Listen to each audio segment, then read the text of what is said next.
All right, folks, welcome to the Strong for Life podcast. I'm joined by my awesome client, Nicole, today. And I wanted Nicole to share her experience in the program to date. She's 18 months in and she's gotten just some phenomenal results. We had her on the podcast probably a year ago, I think now. And I wanted her to just give an update on how she's going now. A lot of the times people maybe do well for 2 months or 3 months or 4 months. And I wanted her to share her experience 18 months in. So, Nicole, thanks for taking time out. I know you're very, very busy. Sure, absolutely. I was happy to do it.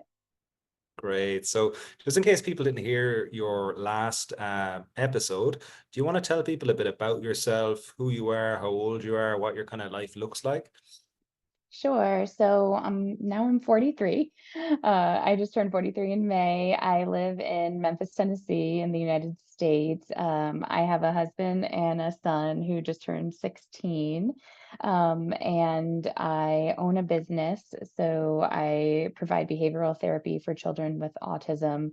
So we drive all around our county and provide in-home services to children, and we work with them on language skills, social skills, interacting skills, and some academic and self-care skills.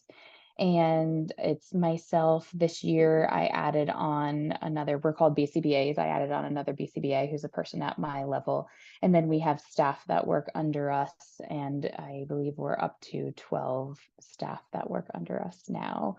I'm also a yoga teacher. I teach yoga online, arm balances and inversions through a program called Yogi Flight School, and in person here in Memphis at a park that's right across the street from my house called Shelley Farms. I teach stand-up paddleboard yoga on Sundays.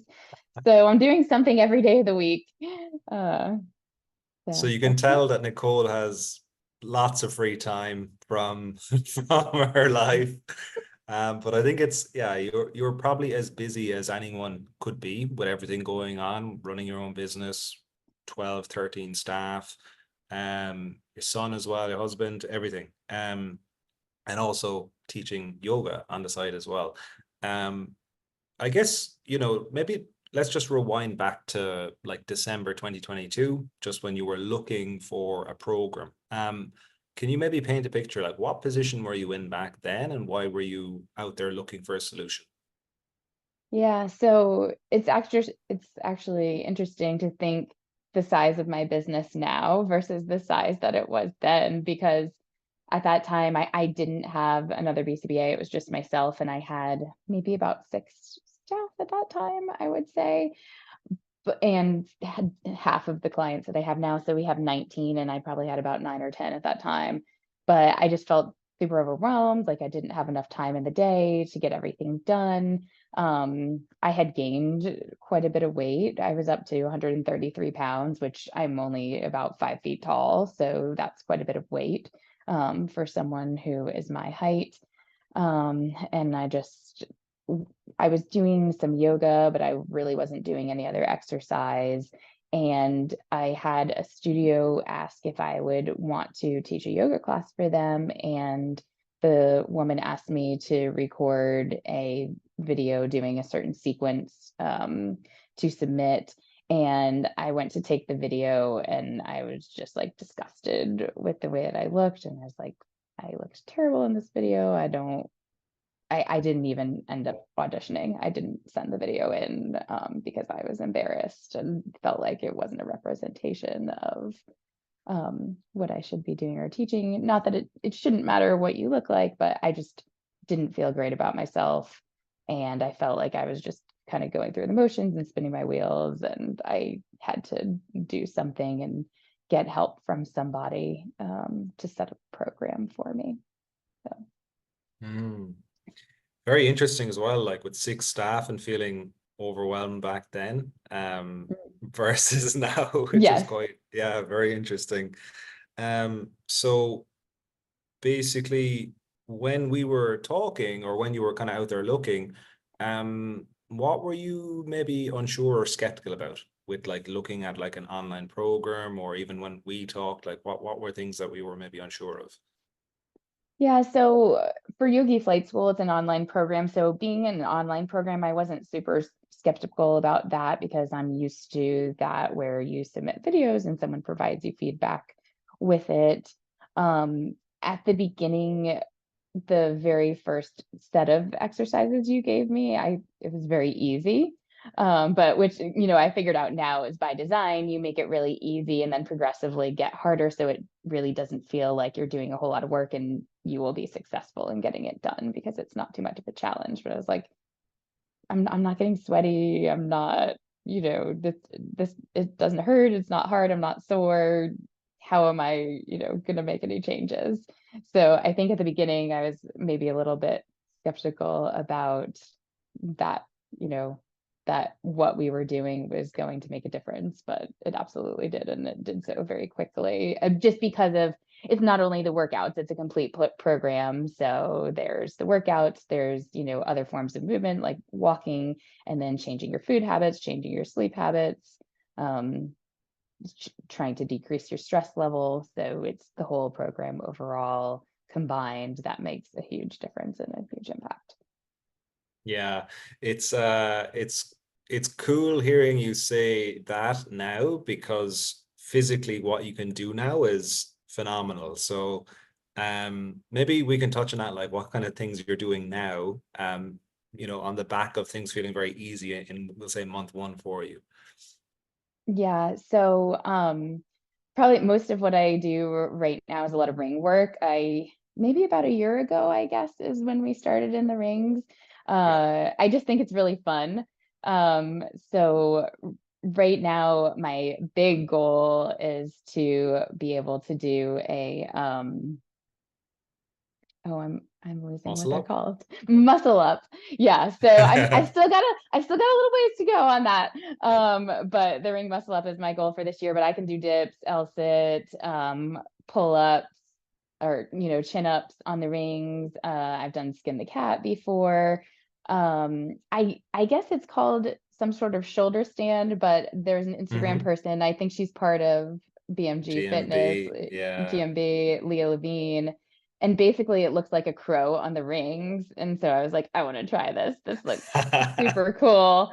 And I was able to do that the other day.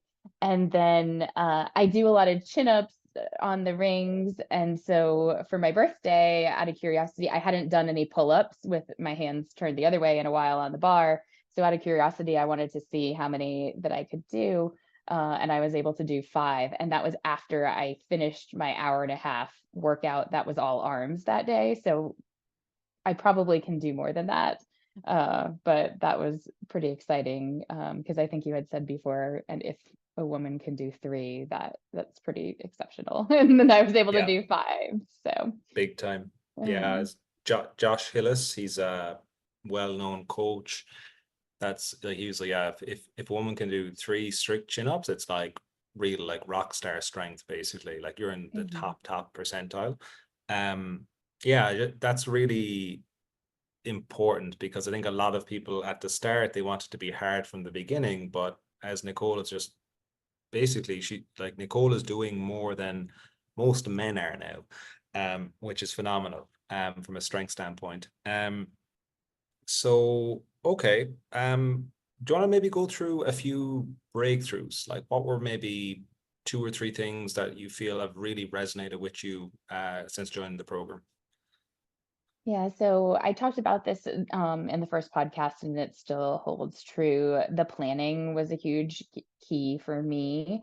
So that's one of the first skills that you teach is to plan out your day. And so take something, write it down, take your most important tasks for the day and try to get them done first or fill them in. And then just plan out your day. And so I had a schedule set for myself and my staff of where I was going for work during the day, but there's lots of other tasks like administrative tasks that I need to do and just other things that I have to do for myself, just for life. And I didn't necessarily have those planned. And everything that I did digitally through my phone. But once I started with the program, I started using a paper planner. It's scheduled out by the weeks. It's called the Legend Planner. You can get it on Amazon. and it aligns really well with the program because it has sections where you can plan out each day, and it has lines, multiple lines for each day to plan things out. There's a section that says this week's main goal, so you can actually write those most important tasks there. And then it has a work to-do list, a personal to-do list, and a habit tracker on it. And then at the bottom, it talks about it asks you what your week's wins are, and then what you can do to improve next week. So it's almost like made the planner. I know you didn't design it, but it aligns really well with your program. And so the planning really helps me to visualize where I have to be every day, everything that I have to do for the week, and how I can fit it all in. Sometimes where I have to go for work changes if we have staff or client cancellations. So I still have to be flexible. I can't be super rigid with what I'm doing, but I have at least a skeleton of what I'm doing. And I always know Monday, Wednesday, Friday generally are the days that I do my workouts for your program. Tuesday, Thursday, and either Saturday or Sunday are the days that I run. And then I do my yoga kind of on the weekend.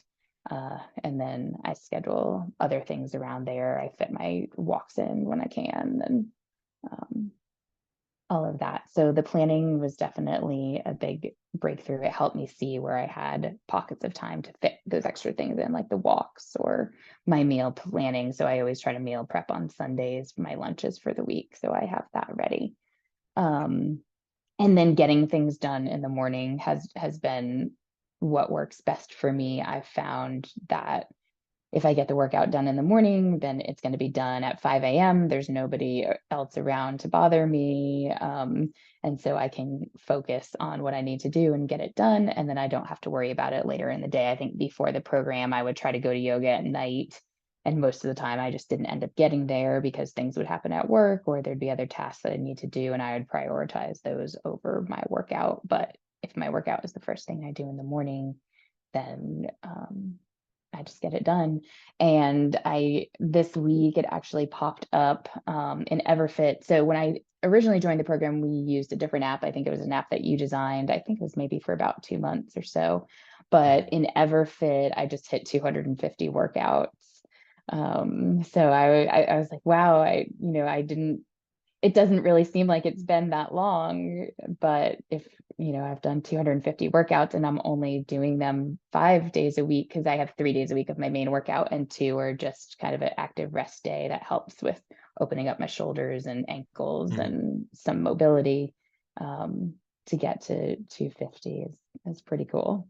So Yeah, it's awesome. I just want to kind of reinforce the point you made there, because it's maybe we can go into the next point about just advice, because the big issue I think a lot of people have is time, lack of time, maybe feeling overwhelmed, there's not enough hours in the day. And now like your staff has doubled, your business has, we'll say, doubled, mhm. um, and you're less overwhelmed now than you were, and you're doing all of the workouts. So do you want to maybe just touch on the, I guess, giving yourself that time each day and each week, and how that's impacting you from a resiliency standpoint as well? Yeah, so I think so before the program, like I said, I would try to go to yoga or maybe try to do something in the afternoons if I had a client cancellation or something like that. And I would go into the class and I come out and I have all these texts from staff and parents asking questions or needing something. And then I would feel guilty about doing something for myself because, my staff needed me or that parent needed me, and I should have been available for them. And so I would always kind of have a battle with myself about taking care of myself versus taking care of other things. And I think I was putting myself last a lot of times. And I think there's still situations now where there are maybe things in the afternoon that I want to do, like an extra walk or something like that, that I will put to the side. But putting that workout in the morning for me helps me be able to get it done and not have another excuse that's in the way, because most people that I know are not awake at 5 a.m. So Yeah. they usually can't be wanting something from me. And something that I used to do before the program that I don't do now too is the first thing I did when I woke up was check my email. And then I did feel like I had to go do something for work if someone sent me an email later in the night. But now I don't look at it until after I'm done with my workout so that I can protect that time for myself.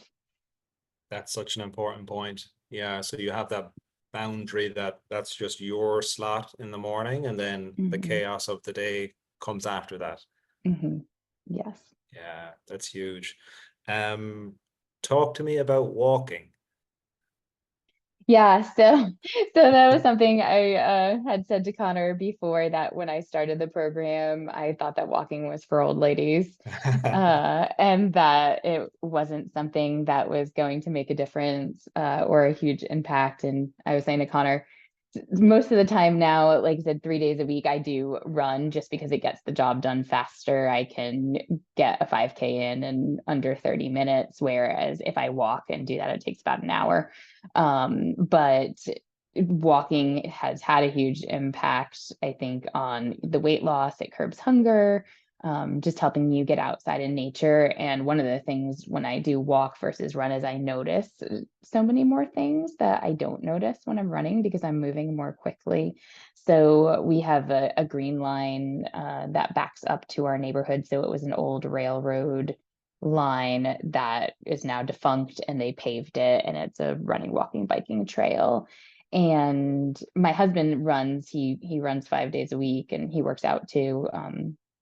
But there's an area where you cross the road, and I noticed one day that I was walking that there's these really old classic cars that are kind of rusted out and abandoned, and I had never noticed them running before. And I asked him, I said, hey, did you know that there's these cars over there? And he's like, no, I've never seen them. And I was like, well, you have to walk one day so you can see the cars, because it was something that I noticed walking. And just seeing so much more wildlife. So there's a lot of deer in this area, and I've Mm. had quite a few deer encounters where I've probably been within 10 feet or Whoa. so of a deer. And usually, because when I do those walks, I do it early in the morning, there's not a lot of people out. And so they're still out. And just seeing lots of different birds and squirrels, turtles. There's a lake at the park that's near our house, and one day I think I saw, it was either an otter or a beaver. I'm not sure what it was, but it was something that kind of popped up out of the water. So it's fun Yeah. to see those things. Yeah, that's something that's just as I'm talking to you now, something that's coming across big time is like you're saying the workouts are fun with the rings, and now I'm getting lots of enjoyment from walking as well, which Hmm. that's going to reinforce this habit and behavior to keep going. Um, I'd like you to just maybe there's someone out there, maybe a lady in her mid to late 30s, early to mid 40s, and she's not in a good place with her health or fitness. She's feeling quite lost or stuck. What would be like two or three nuggets that she could apply like right away just from listening? Yeah, would love to hear your insights there. Yeah, so I think the planning would be something good to do to, you know, find that time to carve out, just to have a little bit of time to do something. Something that we talk about in your program a lot is, 15 minutes is better than nothing. So even if you only take 15 minutes to do something, that would be helpful. And getting sleep is really important. So I generally, as a person, haven't had too much issues with sleep. And I've always been someone who goes to bed pretty early, usually by 9 or 10 o'clock. I'm someone who's asleep, so getting up early hasn't been hard for me. But sometimes when business has been stressful, I've had some trouble sleeping. And I think too, now that I'm getting older into my 40s, I think some perimenopause may be coming into play, and it may be disrupting my sleep somewhat. So trying to have those good sleep habits, turning off the TV an hour before bed, um, and making your room dark and not having a lot of distractions in your room, not bringing your phone with you into the bedroom if possible. I think getting good sleep really helps because it gives you more energy. And then with the food, so I do meal prep for the week on Sundays. So because of my job, because I travel all around, I need to have food with me. In the past, I generally wasn't bad about stopping for fast food or things like that, but I would just like grab a couple protein bars and maybe like a handful of things and just kind of eat them on the go. Where now I plan my meals each week. So on Sundays, I'll cook a batch of something that has 5 servings and bring it with me. So I already have that planned and available. So trying to have, healthy food around is something helpful also, because when you eat healthy and you get good sleep, it gives you the energy to also get the movement in and the workouts done. And there's mornings that I definitely wake up and I was like, oh, I don't want to do my workout this morning, but I've never regretted doing a workout. So I've always felt better after doing it. So sometimes it's just like, even if you feel like you don't want to do it, just get it done. And just in getting outside, a lot of times people end up getting stuck inside. Even when it's been super cold. Like I like warmth. I grew up in South Florida, so I like to be warm. I don't mind being hot. I do not like to be cold. So when it's cold outside, it's more challenging for me to get those steps in and get outside. But, if I bundle up and just get out there, even if it's for a little while, it ends up being, enjoyable and it invigorates you. So, Yeah. Yeah, great tips. So map out your week so you kind of have a bit more control. Sleep is so important, like you just said, and just get that kind of sleep hygiene, whether it's devices out of your room or no TV before bed. Um, I really like what you said as well about just getting your food prepped, like on a Sunday. Like you literally have no time, so you just batch it and then you give yourself more time during the week. Um, and then showing up and just doing the workout. Maybe that's one thing we can finish on. Like a lot of people will skip workouts because like, oh, I have to do an hour and like this is like 50 reps or 50 kilos or 100 pounds. What can you advise that person on maybe scaling stuff to make it more manageable on those days that they're not motivated?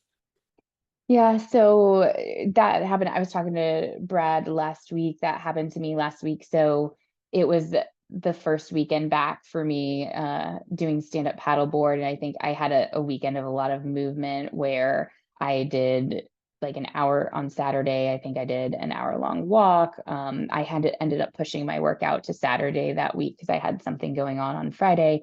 And then on Sunday, I did stand-up paddleboard, yoga, and ran. And Mondays is my leg day. And it was the single leg hip thrust.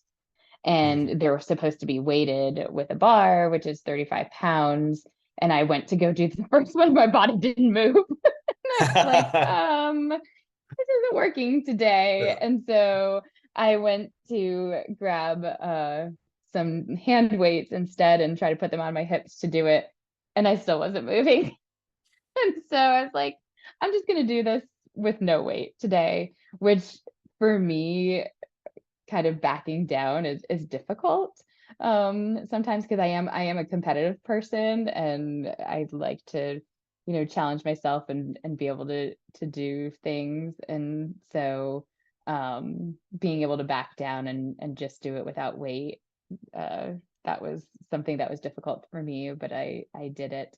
And then one of the other exercises that you have me doing right now, I had sent a video in, and I guess the way that I was doing it, I was not uh, doing it the right way. So it's the inverted press. So basically, you're Yeah. in a downward facing dog, you shift forward, and you kind of come into a push up. And I wasn't shifting forward as far as I should. And I guess in the video, you shift all the way back down, but Brad told me don't go off of your toes. And I think Mhm. you guys have it scheduled 6 to 8 reps. And right now, there's really no way I'm getting past 4. So Yeah. Yeah. it pains me to only put a 4 in there. Yeah. But that's where I am right now. And so like I said, some days your body just says, I'm not doing this, but it doesn't mean you have to do 0. It just means that you can step it back. And I've had a running injury on and off for as long as I can remember, that I've been running probably about 5 years, where I'll run consistently for a while and then I get kind of like an IT band issue. We think maybe it's coming from my hip and my ankle because I had injured that ankle about 10 years ago. And so I've had to slowly go back to running where I walk for a while and then run for a while and walk for a while and run for a while. And I get frustrated. I'm like, I want to get back to where I am because I'm only moving up by a minute a week. But, then I think about if I take my time and do it the right way, then it's going to be able to give me the longevity to do it for longer than just rushing back into it, and getting injured again. It's like I'm not like training for anything or have any specific deadline. And so I think that's kind of been good for me too, to just be like, you'll get there when you get there. Mhm. With handstand, which is something I've been working on for a while too. That's also been kind of a frustration point because I've probably been working on it for about 5 years, and I'm finally starting to get consistent with it, and I'm getting so close to the press. But I was like, So close, yeah. there's one little key missing when I'm not on those blocks that I can't Yep. get it. And it can get frustrating at times, but I also have kind of come to it'll come when it comes, and I'm building a lot of strength along the way, and so that's important. Yeah. Yeah, really just good advice to finish on there. Just yeah, the long way is the shortcut is a really good quote from Dan John. Yeah. And yeah, if you don't feel like doing the full workout, don't skip it. Just do 20% or 50% or whatever you can do on that day to keep consistent. So yeah, really appreciate you jumping on, Nicole. It's been awesome to see you progress and like everything you're saying about the business doing, really well, and the overwhelm being less and just being much stronger. I think it's just a really valuable podcast to listen to for a lot of people who feel very time poor and overwhelmed, and realize that there is a way of actually getting things back on track, with training and with other things in life as well. Yeah. Thank you. Thank you for everything that you have done for me, like coming to your program. Like I said, I'm so much stronger. I've got so much more energy than I even did a couple of years ago. And it's just completely changed my life. So thank you. Amazing. So good to hear that.